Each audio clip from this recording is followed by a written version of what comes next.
ரெட்ரோலுக்ஸ் நெஞ்சங்களுக்கு வணக்கம். நான் கார்த்திக். இன்றைய நேர்காணலில் நம்முடைய இணைந்திருப்பவர் இளம் பத்திரிகையாளர் நண்பர் திரு யாசர் அவர்கள். வணக்கம் சார். வணக்கம் எப்படி கார்த்திக். இருக்கீங்க யாசர் சார்? நலம் சார், நலம் சார். நீங்க எப்படி இருக்கீங்க? நல்லா இருக்கேன் சார். நேற்று இந்த கரூர் அவர் பேசின நிகழ்ச்சியை ஒரு ஸ்கூலில் ஒளிபரப்புனாங்கன்னு சொல்லி இதாச்சு. அதுக்கப்புறம் நேற்று இரவே அந்த ஹெட் மாஸ்டர் அது டிஸ்மிஸ் செய்யப்பட்டாங்க, சஸ்பெண்ட் செய்யப்பட்டாங்கன்றதை பார்க்குறோம். இந்த மாதிரியான சம்பவங்கள் சமீபத்தில் நடந்த பள்ளிகளில் நடந்த நிகழ்வுகள், அப்புறம் இந்த வைகுண்டம் தொகுதி எம்எல்ஏ அவர் சரவணன் அவர் ஒரு வீடியோ போட்டிருந்தார் இல்லையா, ஒரு டிரைவர் லாரி டிரைவருக்கு கால் பண்ணி அவர் பேசுறது, அப்புறம் அந்த டிரைவர் ஒரு மாதிரி இது பண்ணுற மாதிரி பேசின விஷயங்கள், இந்த கலாச்சாரம் இருக்குல்ல, இந்த விஷயம் ரீல்ஸ் கலாச்சாரம். ஆமாம், இது ரீல்ஸ் கலாச்சாரம்னு சொல்லி இது முற்காலத்தில் இப்போ தான் இது ஏதோ பெருசாக பேசப்படுது. இது முன்னாடியும் நடந்திருக்கு. அப்போ இருந்த அன்பில் மகேஷ் அவர்கள் பண்ணியிருக்காங்க. திமுக எம்.கே. ஸ்டாலின் அவர்கள் தலைவராக அவர் இருக்கும் போதும் பண்ணியிருக்காங்க. உதயநிதி ஸ்டாலின் அவர்கள் டீ குடிக்க வரதெல்லாம் ஒரு பெரிய வீடியோவாக எடுத்து போடுவாங்க போது இது ஒரு பெரிய பிரச்சனை இப்போ இருக்க ஜென்ரேஷனில் தெரியுது. ஜென்ரேஷனுக்கு ஓகே, இப்போ இருக்கக்கூடிய அரசியல் தலைவர்களுக்கு தவறோ சரியோ அதுக்கு நம்ம அடுத்த வாரத்துக்கு வருவோம். ஒரு விஷயத்தை நான் திமுகவுடைய நாடாளுமன்ற உறுப்பினர் செந்தில்குமார் தருமபுரியில் அவர் அந்த எம்பி ஆன உடனே முதல் 2 மாதங்களுக்குள்ளே நடந்த ஒரு விஷயம் சம்பவம். ஒரு பூமி பூஜை போடுறாங்க, ஒரு வீடியோ பயங்கரமாக வைரல் ஆச்சு. செந்தில்குமார் பேசக்கூடிய பூமி பூஜை நடக்கும்போது அதிகாரிகளை அவர் திட்டுவார். மற்ற மதத்தினருடைய மத போதகர்கள் எங்கே அப்படின்னு சொல்லி ஒரு கேள்வி வைப்பார். அந்த ரீல்ஸ் பயங்கரமாக வைரல் ஆச்சு. திமுக தரப்பில் பயங்கரமாக ஷேர் செய்யப்பட்டது. அது ஒரு சமூக நீதிக்காக, ஒரு சமூக அடையாளமாக, மதசார்பற்ற விஷயங்களாக போற்றப்படக்கூடிய விஷயமாக ப்ரொஜெக்ட் பண்ணிச்சு திமுக. பெரிய அளவில் பேசப்பட்டுச்சு, பயங்கரமாக பேசப்பட்டுச்சு. அப்போ அவர் திட்டினது யார்? அதிகாரிகளை. ஒரு அடிக்கல் நாட்டு விழாவில் இந்து சமயத்தை சேர்ந்தவர் மட்டும்தான் பூஜை போடுவார். அதை அவர் தட்டி கேட்டு மற்ற மதத்தினர்லாம் எங்கே, இவங்கெல்லாம் சேர்ந்து தானே எனக்கு வாக்கு போட்டிருக்காங்க, அவருடைய நிலைப்பாடை சொல்லியிருப்பார். ஆனால் அவர் சொன்னார், ரைட்டு, நிலைப்பாடை சொன்னார், வரவேற்கிற மாற்றுக்கருத்தில். அதே ஒரு வீடியோவாக செய்தியாக்கி இவ்வளோ தூரம் மூதி பெருசாக்க வேண்டிய அவசியம் என்ன? அப்போ அதன் மூலம் உங்களுக்கு ஒரு பலன் கிடைக்குது இல்லை? அந்த பலனை திமுக அனுபவிக்குது இல்லை, அந்த பலனை பாஜக அனுபவிக்குது, அதிமுக அனுபவிக்குது. அது ஒரு பலனுக்காக செய்யக்கூடிய ஒரு விஷயம். அதில் மாற்று கருத்து கிடையாது இல்லை, திமுகவுக்கும் அதில் மாற்று கருத்து கிடையாது இல்லை. நம்ம இப்போ தாவேக்காவுக்கு என்ன சொல்கிறோம், நீங்கள் பலன் அடையக்கூடிய விஷயங்களை செஞ்சீங்கன்னா, மக்கள் மத்தியில் பேசக்கூடிய விஷயங்கள் செஞ்சீங்கன்னா மக்களை அதை ஆதரவு தெரிவிப்பாங்க. விமர்சனம் வரக்கூடிய அளவிற்கு தாவேக்கா ஏன் போகணுங்கிறது நம்மளுடைய கேள்வி. நம்ம ஒரு மாற்று சக்தியாக வரும்போது மாற்று சக்திக்குன்னு சில விஷயங்கள் வழிமுறைகள் இருக்கு, அதை பின்பற்றணுங்கிறது நம்மள ஒரு பத்திரிகையாளராக நம்ம வைக்கக்கூடிய கோரிக்கை. இப்போ நீங்கள் இந்த பள்ளிக்கூடத்தில் இதாக இருக்கட்டும், இதை ஏற்பாடு செய்தது தாவேக்காவினராங்கிற ஒரு கேள்வி இருக்குல்ல. அப்போ ஹெட்மாஸ்டர் அந்த விஷயம் நம்மளால புரிஞ்சுக்க முடியுது. அதை நீக்கிட்டாங்க, அவங்க சஸ்பெண்ட் பண்ணிட்டாங்க. நான் சொல்றது, இப்போ அமைச்சர் கீர்த்தனா அவங்க போறாங்க, அவங்க ஒண்ணு பண்றாங்க, அது அவங்களா பண்ணாங்களா இல்ல இவங்களா போய் எடுத்தாங்கன்னு தெரியாது. இப்போ இந்த பள்ளியில நடந்தது ஹெட்மாஸ்டர் உடைய தலைவிட ஹெட்மாஸ்டர் அந்த ஒரு பையன் தான் இருக்கான். ஆமா, ஓகேவா? அது எந்த அடிப்படையில் அவங்க பண்ணாங்க, அது தகுதி நீக்கம் செஞ்சாங்க. அதே போல சமீபத்தில் 2 நாட்களுக்கு முன்னாடி அமைச்சர் ராஜ்மோகனுடைய ஒரு தகவல் வந்துச்சு. பள்ளிகளில் யாரும் போகாதீங்க, வைக்காதீங்க. ரைட்டு, ஓகே, வரவேற்கிறோம். ஆனால் ஒரு குற்றம் வந்ததுக்கு பின்பு இதை செய்யதில்லை தாவேக்கா.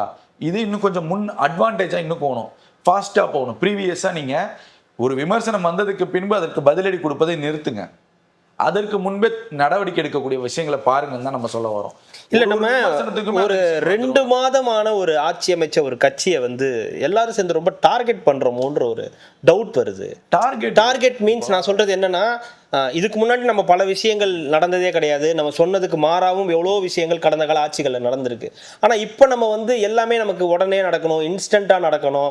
இல்லை இதெல்லாம் பாருங்க, இது தப்பா இருக்கு, பாருங்க அது தப்பா இருக்கு, நீங்க அங்கே போனீங்க, நீங்க இங்கே போனீங்கன்ற ஒரு கேள்விகள் வைக்கிறது. எதிர்கட்சியாக இருக்கிறவங்க என்ன பண்ணுவாங்க அப்படின்னா, தாவேக்காவை டார்கெட் பண்ணுவதா எதிர்கட்சியோட வேலை. ஆமாம், ஒட்டுமொத்தமாக வேலை. இப்போ ஒரு சில விஷயங்களை பதிவு செய்வதற்கு முன்பு இது சார்ட் அவுட் ஆகணும், ஆகலை அப்படிங்கிறப்ப இதை எப்படி கொண்டு போவாங்க அப்படின்னா, தாவேக்காவுக்கு திமுகவே பரவாயில்லைங்கிற கோணத்தில் தான் அவங்க எடுத்துகிட்டு போகிறாங்க. இது வரைக்கும் நடந்த நிகழ்வுகள் அப்படி தான் இருக்குது. மின்வெட்டுங்கிறது சென்னையில் இன்றளவும் நடக்கிறது. ஏன் நடக்கிறதுக்கு அதுக்கான விளக்கத்தை அமைச்சர் கொடுக்குறாரு. இப்போ அந்த தொகுதியை உட்பட்ட எம்எல்ஏக்கள் கொஞ்சம் ஆய்வு செய்யணுங்கிறனா, ஆய்வு செஞ்சு சார்ட் அவுட் பண்ணுங்க. அப்போ அந்த ஒரு செய்தி வெளியாகும் போது அதை எதிர்கட்சிகள் எப்படி பயன்படுத்துகிறாங்கங்கிறத கவனிங்கன்னு சொல்ல வரோம். ஒரு கரண்ட் கட்டு அதை ஒரு செய்திகளில் ஒரு ஊடகங்களில் செய்தியாக வருது, அது கட் பண்ணி சோசியல் மீடியாவில் ஷேர் பண்ணப்படுது, அது எப்படி வைரலாக்கப்படுதுங்கிறத நீங்கள் பாருங்கள். அப்போ ப்ரீவியஸான ஒரு அசம்ஷன் உங்களுக்கு தேவை. ப்ரீவியஸாக நீங்கள் போங்க, சுழற்சி முறையில் போங்க. ஒரு நாளைக்கு ஒரு 3 வார்டு 4 வார்டு ஒரு எம்எல்ஏ தாராளமாக போக முடியும். வாய்ப்பு இல்லைன்னா சொல்ல முடியும். தாராளமாக மக்களை சந்திக்கலாம். மக்களை சந்திப்பதில் தான் அடுத்த தேர்தலுக்கான வெற்றியும் உள்ளாட்சி தேர்தலுக்கான வெற்றியும் இருக்குது. அது தாவேக்காவுக்கும் நல்லா தெரியும். மக்களை அதிகமாக சந்திக்கணும், சந்திக்கிறாங்க இல்லைன்னு சொல்லலை, இன்னும் அதிகமாக வேண்டும். விமர்சனங்களை தவிர்த்துக்க வேண்டியது நல்லது. இப்போ நான் என்ன சொல்ல வரேன்னா, நீங்கள் போயிட்டு அங்கே ஆய்வு செய்து ரீல்ஸ் எடுத்து மாட்டிக்கொள்ள வேண்டிய அவசியம் என்ன இருக்குது? அதை தவிர்த்து நீங்கள் ஆய்வுக்கு தானே போகிறீங்க, ஆய்வுக்கு போகிறத மக்கள்கிட்ட காட்ட வேண்டிய அவசியம் இல்லையே, தேவையே இல்லை. உங்களுடைய வேலையே ஆய்வு செய்கிறது தான். அதை மக்கள்கிட்ட காட்டணும் அவசியம் இருக்கா? ஒரு போலீஸ்க்கு என்ன வேலை கார்த்தி? தடுக்கிறது தான் வேலை. டாக்டர் ஊசி போடுறாரு, நான் ஊசி போடுறேன் ரீல்ஸ் எடுக்கவா அப்படின்னு நான் சொல்ல முடியும்? டிராஃபிக் போலீஸ் நான் பாருங்க, நான் கார்லாம் நிப்பாட்டுறேன், பைக்லாம் நிப்பாட்டுறேன், செக்கிங் பண்ணுறேன். இது உங்களுடைய டியூட்டி, உங்களுடைய பணி. அதுதான் ஆய்வு செய்வது உங்களுடைய பணி. அதை ஆய்வு செய்யுங்க, அதை ரீல்ஸ் எடுக்க வேண்டிய அவசியம் இல்லை. மக்கள் நலன் சார்ந்து மக்களுடைய பயன்பாட்டிற்கு ஒரு விஷயம் பண்ணுறீங்கல்ல, அதை நீங்கள் மக்கள்கிட்ட தெரிவிக்கலாம். இந்த மாதிரி ஒரு மக்கள் பாதிக்கப்பட்டிருக்காங்க, இந்த மக்களுக்கு அமைச்சர்கள் உதவி செய்கிறாங்க, அந்த தீர்வு மக்களுக்கான தீர்வை அமைச்சர்கள் கொடுத்துருக்காங்க, சட்டமன்ற எம்எல்ஏக்கள் கொடுத்துருக்காங்க அப்படின்னா அது நீங்கள் மக்கள் கொண்டு போகலாம். பாருங்கள், பரவாயில்ல, மக்களுக்கு பணிகள் செய்கிறாங்கங்கிற ஒரு பிம்பம் வரும். அதை ரீல்ஸ் எடுக்க வேண்டிய அவசியம் தேவைப்படாது. இதுதான் நம்ம சொல்ல வரோம். அப்போ ரீல்ஸ் எடுக்க வேண்டிய இடங்கள் எங்கே இருக்குது, ரீல்ஸ் எடுக்கக்கூடிய இடங்கள், இதெல்லாம் தவிர்த்துக்க வேண்டிய விஷயங்கள்லாம் இருக்குல்ல, இதை ஒரு ஸ்ட்ராட்டஜியாக நீங்கள் பயன்படுத்தி ஒர்க் பண்ணணும்னு நம்ம சொல்ல வரோம். ஓகே, ஒரு நெறிமுறைகளை வகுத்துக்கோங்க. ஓகே, இதெல்லாம் நம்ம பண்ணலாம், இதெல்லாம் பண்ணக்கூடாது. அப்போ அமைச்சர் கீர்த்தனா அவர்கள் சொன்ன ஒரு விஷயத்தில் அந்த குழந்தையை பண்ணுறாங்க, அது வாதத்துக்கு அப்புறம் நம்ம வச்சுக்கலாம். ஆனால் ஒரு அரசு பள்ளி எப்படி இருக்குங்கிறத அரசு பள்ளியில் படித்தவர்களுக்கு தான் தெரியும். ஒரு இன்ஸ்பெக்ஷன் வராங்க, இப்போ கலெக்டர் வராரு, நாளைக்கு ஈஓ வராரும்பாங்க. ஒரு இன்ஸ்பெக்ஷன் நடக்கும். இன்ஸ்பெக்ஷன் நடக்கிறப்ப அறிவியல் கண்காட்சி எடுத்து வைங்க, நல்லா படிக்கிறவங்க முதல் பெஞ்சுக்கு வாங்க, இதெல்லாம் டீச்சர்கள் செட் பண்ணி வைப்பாங்க. வந்த உடனே அந்த பொண்ணு நல்லா படிக்கும், இந்த பொண்ணு நல்லா படிக்கணும் டீச்சரே சொல்லிடுவாங்க. ஒரு சில இன்ஸ்பெக்ஷனில் இந்த பையன் நல்லா பண்ணிப்பான், கார்த்திக் நல்லா பண்ணி, கார்த்திகிட்ட கேளுங்க அப்படின்னா வந்தவங்க கார்த்திகிட்ட தான் கேட்பாங்க. புரியுது அவங்களுக்கு? ஒரு சில விஷயங்கள் இதெல்லாம் செட்டப்பாக தான் இருக்கும் அரசு பள்ளியில் படித்தவர்களுக்கு தெரியும். இப்போ அதையும் தாண்டி அங்கே எடுக்க வேண்டிய அவசியம் இல்லைங்கிறது நம்மளுடைய வாதம். அதை தவிர்த்துக்கலாம். இப்போ இந்த மாதிரி விஷயங்களை தவிர்த்துக்கலாம் கார்த்தி. மக்களுக்கு பயன் என்ன யூஸ், அதை மட்டும் செய்யுங்க. விமர்சனம் வருவதை எதிர்பார்க்காதீங்க. விமர்சனம் வரும் வந்தால் நம்ம செஞ்சுக்கலாங்கிறத அந்த ஹேபிட்டை விட்டுருங்கன்னு சொல்ல வரோம். அவ்வளோதான். இதில் தாவேக்கா ஒரு மைனாரிட்டி கவர்மெண்ட்டாக தான் இருக்காங்க. அவங்களுக்கு ஆதரவாக கூட்டணி கட்சிகள்லாம் இருக்காங்க அப்படின்றத நம்ம பார்க்குறோம். அப்படின்னா கூட அவங்களுடைய பிரச்சனைகள்னு ஏதாவது இருக்கா? அவங்களால பிரச்சனைகள்னு ஏதாவது ஒன்று இருக்கா? ஏன்னா தோழமை கூட்டணி கட்சிகளால், ஏன்னா விடுதலை சிறுத்தைகள் ஒரு கருத்து சொன்னாங்கன்னா அடுத்த நாளே அன்புமணி ராமதாஸ் ஒரு அட்டண்டன்ஸை போட்டு போகிறாரு. இது ஒரு வழக்கமாக இப்போ நம்ம 2-3 தடவை இதை நம்ம பார்த்துட்டோம். இன்னொரு பக்கம் வெளியிலேருந்து ஆதரவு அப்படின்ற ஒரு நிலைப்பாடை இடதுசாரிகள் வைக்கிறாங்க. அப்பப்போ எதிர்ப்பு குரலும் அரசுக்கு எதிராக கொடுத்துக்கிட்டு இருக்காங்க. விடுதலை சிறுத்தைகள் கட்சி தலைவர் சமீப காலமாக பேசுகிற ஸ்டேட்மெண்ட் எல்லாம் நம்ம பார்த்துக்கிட்டு இருக்கோம். என்ன பிரச்சனை? கூட்டணி கட்சிகளுக்கு தாவேக்கா மேலே எதுவும் பிரச்சனை இருக்கா? இதில் இன்னொரு விஷயத்தை நம்ம பார்க்கணும் அப்படின்னா, நம்ம தூய சக்தின்னு சொல்லி தான் ஆட்சிக்கு வந்திருக்கோம், மாற்றத்திற்கான சக்தின்னு தான் சொல்லி வந்திருக்கோம். அப்போ மாற்றத்திற்கான சக்திக்காக தான் இந்த மக்கள் தாவேக்காவை தேர்ந்தெடுத்திருக்கார்கள், மாற்று கருத்தே கிடையாது. இப்போ நம்ம என்ன கேட்குறோன்னா, இப்போ அதிமுகவில் இந்த வேறு கட்சிகள்லேருந்து சேரக்கூடிய நபர்களுடைய அந்த எண்ணிக்கைங்கிறது குறைத்து கொள்ளலாம் அப்படிங்கிறது நம்மளுடைய பார்வை. ஏன்னா அவர்கள்லாம் இல்லாமல் தான் நீங்கள் இவ்வளோ தூரம் வெற்றி அடைஞ்சிருக்கீங்க. அவர்களெல்லாம் விமர்சித்தவர்கள், தாவேக்காவை அதெல்லாம் ஒரு கட்சியா என்று ஏளனமாக பேசக்கூடியவர்கள், பேசினவர்கள் அப்படிங்கிறது நமக்கு தெரியும். அப்போ மக்கள் எல்லாம் உங்களை ஒரு தலைவராக, உங்களை ஒரு முதலமைச்சராக ஆக்க வேண்டும்ங்கிறதுல ரொம்ப ஆசைப்பட்டாங்க. அதை செஞ்சும் காட்டிட்டாங்க. 20 தொகுதிகளில் 1000 தொகுதிகள் 1000 வாக்குகள் தான் வித்தியாசம். அந்த 20ம் வெற்றி பெற்றிருந்தால் தாவேக்கா தனிப்பெருமான். இன்று கூட்டணியோ இந்த வேறு கட்சிகள் வருவது சேர்க்க வேண்டிய அவசியம் இல்லை. நான் அதை ஒரு பார்வையாக பார்க்குறேன். அதுவும் தாவேக்காவுக்கு ஒரு மைனஸாக இருக்கக்கூடிய சூழல் இன்னும் நிலவுது. ஏன்னா இப்போ அவர் ஒரு அமைச்சரோ இல்லை ஒரு தொகுதியில் இருக்கக்கூடிய எம்எல்ஏ இணைகிறாருன்னா அவருக்கு மட்டும் பொறுப்பு வேண்டியங்கிற உள்ள வரமாட்டார். அவருடைய ஒன்றியம், அவருடைய பகுதி, அவருடைய கிளை, இவர்களுக்கெல்லாம் ஒரு டிமாண்ட் வைப்பார். அப்போ அவங்களுக்கெல்லாம் டிமாண்ட் வைக்கிறப்ப தாவேக்கால மக்கள் இயக்கத்துலேருந்து வேலை செஞ்சுருப்பான்ல, இப்போ அவனுக்கு என்ன கொடுப்பீங்க அப்படிங்கிற ஒரு கேள்வி இருக்குல்ல. புரியுதா அவங்களுக்கு? இப்போ இதெல்லாம் ஒரு உட்கட்சி பிரச்சனையாக வரும். இது ஏன் தொல்லையை தூக்கி நீங்களே தோல்ல சுமந்துக்கிறீங்கன்னு நம்ம கேட்குறோம். இது தேவையில்லை. மக்கள் உங்களுக்கு பெருவாரியான வாக்கு வித்தியாசங்கள் கொடுத்துருக்காங்க, நிறைய இடங்களில் வெற்றி பெறுவதற்கான சூழல்களை அமைத்து கொடுத்துருக்காங்க, ஆட்சியில் உட்கார வச்சிருக்காங்க. ஒரு கிளியர் கவர்மெண்ட்டாக போய்கிட்டு இருந்துச்சு, கிளியர் பார்ட்டியாக தாவேக்கா போயிட்டு இருந்துச்சு. இப்போ இவர்கள் இணைப்பதனால நடக்கக்கூடிய பிரச்சனைகள்ங்கிறது நிறையா இருக்குது. களத்தை வைத்து கூட ஒரு ஸ்ட்ராட்டஜியை தாவேக்கா வடிவமைக்கலாம். இவர்கள் வருவதால் களம் நமக்கு பலமாக இருக்கும், இடைத்தேர்தல்கள் சவாலா இருக்கும், இடைத்தேர்தல் இல்லாமல் உள்ளாட்சி தேர்தல்கள் நமக்கு பயன் இருக்கும், நாடாளுமன்ற தேர்தல்கள் 40 வெற்றி பெறக்கூடிய சூழல்லாம் இருக்கும். அதெல்லாம் நம்ம மாற்று கருத்து கிடையாது. ஆனா இதை தாண்டி உங்களுக்கு ஒரு சுப்ரீம் பவர் வந்து மக்கள் கொடுத்துருக்காங்க. அந்த பவர் தனித்துவம்ங்கிற அந்த தனித்துவத்திற்கான அடையாளத்தை தாவேக்கா இழக்கிறதாங்கிற ஒரு கேள்வி இருக்கு. அப்போ அதை இழக்க வேண்டிய அவசியம் இல்லை. இப்போ இங்கே தான் இவங்களுக்கு வர முரண்பாடுகள் வருது. இப்போ எம்ஆர் விஜயபாஸ்கரா இருக்கட்டும், விராலிமலை விஜயபாஸ்கரா இருக்கட்டும், இவர்கள் இணையும் போது இவர்கள் மீது இருக்கக்கூடிய குற்றச்சாட்டுகள் பிரதானமாக பேசப்படுகிறது இன்றளவும். அதே போல இந்த நீதிமன்ற வழக்கறிஞர்கள் போட்ட இதுக்கும் வந்து இப்போ வழக்கு ஏதோ தொடர போடுறாங்கன்னு கேள்விப்பட்டேன். இப்போ அந்த உத்தரவுகளையும் லஞ்சம் பெறப்பட்டது, ஒரு பார்ட்டி ஃபண்டா கொடுக்கப்பட்டிருக்குன்னு சொல்லி ஒரு குற்றச்சாட்டுகள், இதெல்லாம் ஏன் கிரியேட் பண்றீங்க நீங்களே அப்படிங்கிற ஒரு கேள்வி இருக்கு. அதுக்கான நடவடிக்கைகளை அமைச்சர் நிர்மல்குமார் எடுக்கக்கூடிய சூழல் இப்போ வந்துருச்சு. பத்திரிகைகளிலும் அது செய்திகளாக போடப்படுகிறது. தகுதி இல்லாத நபர்கள் யார் யாரெல்லாம் கள ஆய்வு எடுக்க போறாங்க, இப்போ பாதி பேர் அதில் வாஸ் அவுட் ஆயிடுவாங்க. இப்போ உண்மைத்தன்மை என்னங்கிறத மக்களுக்கு தெளிவிக்கணுங்கிற விஷயத்துல தேவைக்கு வருது வரவேற்கிறோம். ஆனா இந்த விமர்சனங்களை தடுக்கலாமேன்னு சொல்ல வரோம். ஏன் முன்கூட்டியே இந்த விமர்சனங்கள் வருது, அதை தடுக்கலாமேங்கிற ஒரு கேள்வி வருது. அப்ப இங்கேதான் மற்ற கட்சிகளுக்கு ஒரு முரண்பாடு இருக்கு. புரியுதா? இப்போ விசிகாவா இருக்கட்டும், இப்போ விசிகா இருக்கக்கூடிய கூட்டணியில பாமக பங்கு பெறாது, பாமக இருக்கக்கூடிய கூட்டணியில விசிகா பங்கு பெறாதுங்கிறது அவங்களுடைய கொள்கை முடிவுகள். 2 கட்சிகளுக்கும் அது ஒரு கொள்கை முடிவாகவே இருக்கு. இப்போ விசிகாவுக்கு ஒரு அச்சம் ஏதோ ஒரு அச்சம் இருக்கு. நம்ம அப்படிதான் பார்க்கணும். இன்னைக்கு கூட பிரபலமான பத்திரிகையில தாவேக்காவை நம்ப முடியுமா, குழம்பி தவிக்கும் தலைவர்கள்லாம் வருது.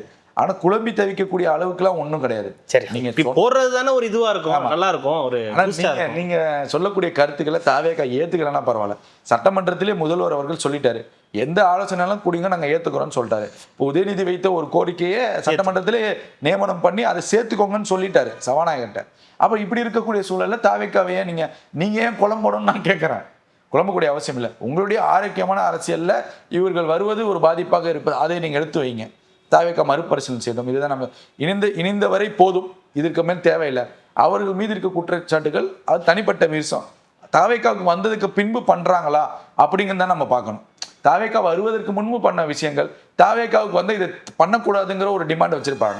நீங்க இதெல்லாம் பண்ணக்கூடாதுன்னு, இந்த மாதிரிலாம் தவறு வந்தால் தாவேக்காவும் கெட்ட பெருங்கிறத விஷயத்த பதிவு செஞ்சிருப்பாங்க. அப்போ இதற்கு பின்பு தாவேக்கா அதை செய்தாங்கிறது தான் ஒரு கேள்விக்குறியா இருக்கு. அப்போ இதெல்லாம் தாவேக்கா கட்டுப்படுத்தணும். இதற்குள்ளதான் இந்த கூட்டணி கட்சிகள் குழம்புவாங்க. இன்னொரு பிரதானமான வைக்கக்கூடிய குற்றச்சாட்டு, இப்போ திரும்ப அவர்கள் வந்து திமுகவும் தாவேக்காவும் ஒன்றிணையலாம் பாஜகவை எதிர்க்கக்கூடிய சூழல் தமிழ்நாட்டில் இன்னும் வரல. பாஜக தமிழ்நாட்டிற்கு ஆபத்து விளைவிக்கக்கூடிய விஷயத்தை எங்கேயுமே பதிவு செய்யலை, எங்கேயுமே அவர்கள் வரலை. அப்படிங்கிறப்ப சுமூகமான உறவு முறை தான் எனக்கு வேணுங்கிறத முதல்வர் பதிவு செய்கிறார். அப்போ இதை தாண்டி என்ன போரா செய்ய முடியும்? அவசியம் இல்லாத விஷயத்த ஏன் விஜய் அவர்களே உருவாக்கணுங்கிற கட்டாயத்திற்கு இவங்க தள்ளப்படுறாங்களா? என்ன ட்ரம்பா? அதுதான் நான் கேட்குறேன். இப்போ நீங்களே உருவாக்குறீங்களா? இப்போ சண்டை போடுங்கன்னு நீங்களே உருவாக்குறீங்களா? அப்போ தாவேக்காவுக்கும் இதில் ஒரு அச்சம் இருக்கு. அப்போ தாவேக்கா அச்சம் இல்லாமல்லாம் இல்லை. தாவேக்கா இவர்கள் இணைப்பதில் ஒரு அச்ச மனப்பான்மை இல்லாமல் இணைச்சிருக்க மாட்டாங்க கார்த்தி. ஏன்னா இவங்க எப்பனாலும் போயிடுவாங்கிறது அவங்களுக்கும் தெரியும். தனி பெரும்பான்மை கிடைத்திருந்தா இந்த கூட்டணியெல்லாம் அமைஞ்சிருக்காது. இன்று பேசக்கூடிய திருமாவளவனே விஜய் அவர்களை எதிர்த்து பேசியிருப்பாரு. புரியுதா உங்களுக்கு? இன்னைக்கு ஐயுஎம்ல கழுவி ஊத்துறாங்க, அந்த ஐயுஎம்ல எதிர்த்திருக்கோம், அதுல மாற்று கருத்து கிடையாது. இன்னைக்கு தனி பெரும்பான்மை கிடைக்காதனாலதான் இன்று இந்த ஒரு சூழல் இருக்கு. இந்த அச்சம் தாவேக்காவுக்கும் இருக்கும் என்று எந்த காலத்திலும் இருக்கும். கூட்டு போய் அப்ப தாவேக்கா ஒரு ஸ்டாண்ட் எடுக்கக்கூடிய சூழல் இருக்கும்ல. அது வந்து குதிரை பேரம் கழுதை பேரம் இவங்க சொல்றாங்க, ஆதாரம் இல்லாமல் சொல்வதில்லை. அப்ப தன்னிச்சையாக வருவதை ஏற்றுக்கொள்ள வேண்டிய கட்டாயத்தில் தாவேக்காவும் இருக்கு. விஜயபாஸ்கர் விசில் சின்னத்தில் நின்று வெற்றி பெறாருன்னா 107, 108 ஆகும். விராலிமலையில விசில் சின்னத்தில் வெற்றி பெறாங்கன்னா 108, 109 ஆகும். இவங்க இந்த மனப்பான்மையில தான் பார்ப்பாங்க. காங்கிரஸ்ங்கிறது உறுதியான கூட்டணி, அதில் மாற்ற கருத்து 107 + 105 அதுல உறுதியா இருக்காங்க. அப்ப இன்னும் ஒரு 8 இடங்கள் தேவைப்படுது. இப்ப 7 ராஜினாமால இருக்கு. இப்ப இந்த 7 விசில் சின்னத்தை தான் நிற்பாங்க. அவ கூடுதல் பலம் கிடைச்சிடும். அப்ப விசிகா வெளியே சென்றாலும், ஐஎம்எல் வெளியே சென்றாலும், கம்யூனிஸ்டுகள் சென்றாலும் கவலை இல்லை தாவேக்காவுக்கு. அப்ப அவங்க உள்ளாட்சி தேர்தலுக்கும் தயாராயிருவாங்க, நாடாளுமன்ற தேர்தலுக்கும் தயாராவாங்க, ஒட்டுமொத்தமாக திமுகவை எதிர்க்கிறதுக்கும் தாவேக்கா தயாராயிரும். கண்டிப்பா இதுதான் அரசியல் சூழல். அப்ப இதுல சந்தேகப்படக்கூடிய விஷயங்கள் இல்லை. இப்ப தாவேக்காவுக்கும் இருக்கக்கூடிய அச்சத்தை அவங்க தெளிவுபடுத்துறாங்க. ஓகே, இதுதான் நம்ம பார்க்கணும். நம்ம என்ன சொல்ல வரோம்னா, இதற்கு மேல் யாரையும் வேறு கட்சியில் இணைக்க வேண்டிய அவசியம் இல்லை, தேவையில்லை. ஏன்னா உங்களுக்கு ஒரு சுப்ரீம் பவர் மக்கள் கொடுத்துருக்காங்க. மக்கள்கிட்டையும் இப்போ அந்த அலை இருக்கு. இப்போ நீங்கள் ஆரம்பத்தில் சொன்ன மாதிரி ஏன் ஓட்டு பிச்சை கேட்குறேன்னா, ஓட்டு பிச்சைலாம் கேட்கல. இந்த இப்போ தாவேக்காவுக்கு இருக்கக்கூடிய அந்த வெப்பம் இருக்குல்ல, சூடு, அந்த சூட்டோட அவங்க அடுத்தடுத்த கட்டத்துக்கு நகர வேண்டிய கட்டாயத்திற்கு தாவேக்கா இருக்கு. ஏன்னா கொஞ்சம் தடுமாறினாலும் திமுக ஏறி மிதிச்சிருவாங்க, அதுல மாற்று கருத்து கிடையாது. அப்ப அந்த மக்களுடைய அந்த எமோஷனல் கனெக்ட் இருக்கும்போதே தாவேக்கா நகர்ந்துகிட்டே இருக்கணும். அந்த அரசியலை தாவேக்கா செய்யறாங்க, நகர்ந்துட்டு தான் இருக்காங்க. எந்த இடத்துலயும் அவர் நகராமலாம் இல்லை. அடுத்தடுத்த கட்டம் தேசிய அரசியல் வரைக்கும் நகர்ந்துட்டு தான் இருக்கு தாவேக்கா. ஸோ அதை இந்த ஃபாஸ்டான மூவிங்ல தான் அவங்க பண்ண முடியும். அதை சரியா செய்யறாங்க. அதை வந்து நம்ம ஓட்டு பிச்சையாவோ இவர்கள் சொல்லக்கூடிய வாதத்துல நம்ம வைக்க முடியாது. ஓகே. அப்ப நீங்கன்னா சண்டாளன் கருணாநிதினு சொன்னவர்கிட்ட நீங்க சமரசமாக உட்காந்து பேச வேண்டிய அவசியம் என்ன இருக்கு? தேசிய தலைவருடைய தாய் அவர்கள் சிகிச்சைக்காக இங்க வரும்போது விமான நிலையத்திலேயே வந்து திருப்பி அனுப்பப்பட்ட சூழல்லாம் இருந்துச்சுல. அப்ப நீங்க எடுத்திருக்கக்கூடிய கொள்கை தலைவர் யார்? அவருடைய தாய்க்கே ஒரு ஒரு என்ன சொல்றது, ஒரு விதமான வித்தையை காமிச்ச திமுக. அந்த திமுகவுடைய தலைவரோட நீங்க இணைஞ்சு உட்கார வேண்டிய அவசியம் என்ன இருக்கு? புரியுதா உங்களுக்கு? திமுகவுடைய எல்லா நிகழ்வுகளையும் நீங்க போனீங்க. திமுகவுடைய தலைவருடைய சகோதரர் மரணத்திற்கு சகோதரர் வீட்டுக்கு போகாம மு.க. ஸ்டாலின் அவர்கள் வீட்டு இல்லத்திற்கு போனதெல்லாம் நம்மளால பார்க்க முடியும். அப்ப நீங்க என்ன கொள்கை கோட்பாட்டில் இருக்கீங்க? நீங்க தாவேக்காவை பேச வேண்டிய அருகதை என்ன இருக்குங்கிறத நம்ம கேள்வி கேட்கும். உங்களுடைய தமிழ் தேச பேசக்கூடிய அரசியலை, சீமான் பேசக்கூடிய தமிழ் தேசிய அரசியலை மக்கள் புறக்கணித்து விட்டார்கள். எல்லா தேர்தலையும் புறக்கணிச்சுட்டாங்க. நம்ம எல்லாமே ஒன்னொன்னா பார்க்குறோம். 8% கொடுக்குற போது தாவேக்கா என்ற கட்சி இல்லை. இன்னைக்கு தாவேக்கா என்ற கட்சி இருக்கும்போது உங்களுடைய வாக்கு சதவீதம் என்ன? அப்ப மீண்டும் மீண்டும் நீங்கள் ஒருமையில் பேசுவதால் என்ன பலன் கிடைக்க போகுது? உங்களை மக்கள் நிராகரித்து விட்டார்கள். அப்ப நிராகரிக்கக்கூடிய ஒரு கட்சியை பற்றி நம்மளும் பேச வேணாம், தாவேக்காவும் பேச வேணாங்கிறது என்னுடைய கருத்து. கண்டிப்பா அடுத்தடுத்த நிகழ்வுகளில் தொடர்ந்து பேசலாம். மிக்க மகிழ்ச்சி. நன்றி. நன்றி கார்த்தி.